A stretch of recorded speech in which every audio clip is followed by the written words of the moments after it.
des copies doubles, un cahier 24-32 à petits carreaux, une équerre, mon stylo plume, une pelle, un arrosoir et 12 kilos de terreau. Eh bah parfait, je suis prête pour la rentrée des classes. Bah quoi, vous êtes pas au courant ? Va falloir se mettre au jardinage les amis, c'est le président qui l'a annoncé. Lundi 4 septembre, jour de rentrée scolaire, Emmanuel Macron a été interviewé par Hugo Travers de la chaîne YouTube Hugo Décrypte. Il a déclaré, je cite, « Je veux qu'on ait dès la 6e des élèves qui commencent à planter des arbres pour la Sainte-Catherine.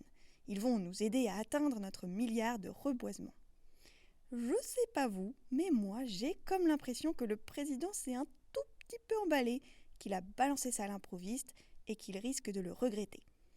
Un peu comme ces bonnes résolutions qu'on prend à la fin de la soirée du Nouvel An. Vous voyez ?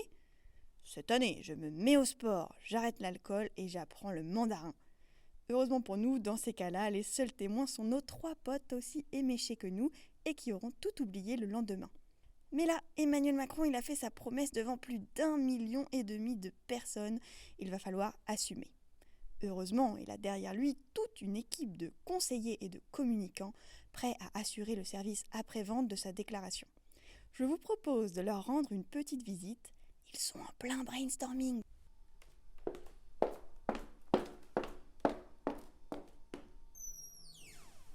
Bon, guys, notre président nous a fait une petite surprise lors de sa dernière interview. Je vous donne le pitch. Il veut que les élèves de 6e plantent tous un arbre. Bon, c'était pas trop prévu, mais c'est pas grave, c'est une excellente idée. Nous, on va faire ce qu'on sait faire de mieux. Improviser. Pour commencer, est-ce que vous avez des questions ? Oui, vous, là-bas. Est-ce qu'on ne va pas un petit peu trop loin dans l'écologie ? Ça fait beaucoup, là, non ?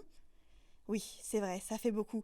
Mais face à un problème aussi préoccupant que le changement climatique, il faut prendre des décisions radicales. Nous avons terminé avec le ticket de caisse papier, nous allons planter des arbres et s'il le faut, nous rendrons obligatoire le pipi sous la douche. Nous ne reculerons devant rien pour sauver la planète. Bravo. Très bonne idée, parlé, excellent, bien parlé. Bravo, Très inspirant. Merci. Revenons à nos arbres, si vous le voulez bien. J'ai fait un petit calcul. Il y a environ 850 000 enfants qui entrent en 6e chaque année. Sachant qu'il faut à peu près une surface de 17 mètres carrés par arbre, pour qu'ils se développent bien, ça nous fait une surface totale de 14,5 millions de mètres carrés chaque année. Où planter tous ces arbres. Tenez, à Paris par exemple, jetons un œil à la carte. C'est déjà très dense, où est-ce qu'on va les mettre ? Eh bien pourquoi pas là ? Il y a un grand rectangle d'herbe inutilisé. C'est le Stade de France. Non mais c'est pas grave, on verra plus tard pour l'emplacement, c'est pas important. Si je peux me permettre, l'emplacement des futurs arbres est primordial au contraire. C'est qui celle-là ? C'est une chercheuse en écologie. On l'a invitée pour faire bien, mais pas obligé de l'écouter. Je disais que l'emplacement de ces arbres est vraiment important. Si on ne réfléchit pas, on risque de se planter. Sans mauvais jeu de mots. Aujourd'hui, la forêt française représente 31% du territoire et elle est en expansion, plus 20% en 35 ans. On dit que la forêt est un puits de carbone parce qu'elle absorbe 83 millions de tonnes de CO2 équivalent chaque année, soit 18% des émissions annuelles françaises. Cette expansion se fait notamment en gagnant sur d'anciennes terres agricoles. Et ça, c'est pas forcément une bonne nouvelle, car diminuer les surfaces cultivées, c'est affaiblir notre capacité à nous nourrir. C'est aussi embêtant d'un point de vue écologique, car les prairies, si elles sont gérées avec des pratiques agroécologiques, abritent une grande biodiversité et peuvent stocker du carbone, parfois même plus que les forêts. Enlever du béton pour planter des arbres en ville, ça peut être une bonne idée. Planter des haies le long des champs, c'est bien aussi. Ça permet d'abriter plein d'animaux et de limiter l'érosion des sols, entre autres. Mais couvrir d'arbres une prairie, un champ ou une zone humide, c'est inutile, voire contre-productif. On risque de se planter comme les arbres, je viens de comprendre. Bon, on reprend, on a assez perdu de temps. Autre question, qu'est-ce qu'on va planter comme essence d'arbre ? Pourquoi pas des sapins ? Ça fait trop Noël. Des pommiers, des abricotiers, des cerisiers, des myrtillers. Non mais on n'est pas là pour préparer une salade de fruits. Ou alors des saules pleureurs ? Trop déprimant. Des rosiers ? Ça rappelle le Parti Socialiste, trop déprimant aussi. Des baobabs ? Trop exotique, Gérald Darmanin ne va pas aimer. Des bouleaux ? Ah, mais oui, c'est très bien ça, des bouleaux. C'est un beau message pour les enfants, ça, le boulot. Si je peux me permettre à nouveau, il vaudrait mieux choisir plein d'essences différentes. Ah, vous êtes encore là, vous. Oui, et je disais qu'il faut planter une grande variété d'essences pour favoriser la biodiversité.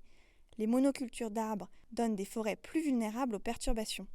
Avec une forêt variée, si une perturbation arrive, comme un parasite par exemple, certaines espèces d'arbres vont tomber malades, mais pas toutes. La plupart de la forêt va s'en sortir.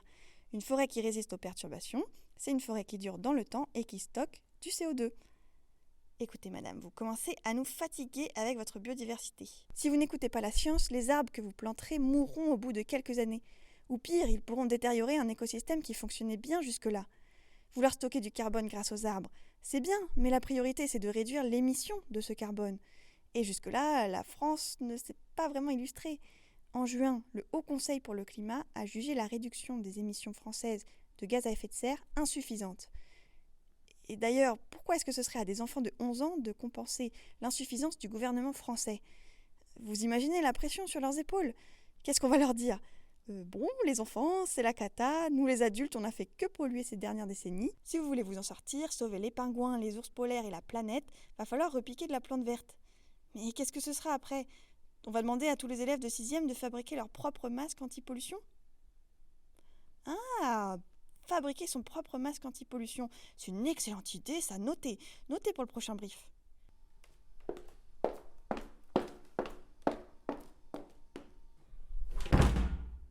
Ouf, c'était une réunion mouvementée. Rassurez-vous, je suis sûre qu'ils vont trouver une solution. Ils sont très bons, très compétents. Tiens, d'ailleurs, c'est l'équipe qui a géré la crise du Covid-19. Bon. Merci de m'avoir écouté. La prochaine fois, si vous êtes sage, nous assisterons à un brainstorming de l'équipe de Gabriel Attal sur l'abaya. D'ici là, prenez soin de vous.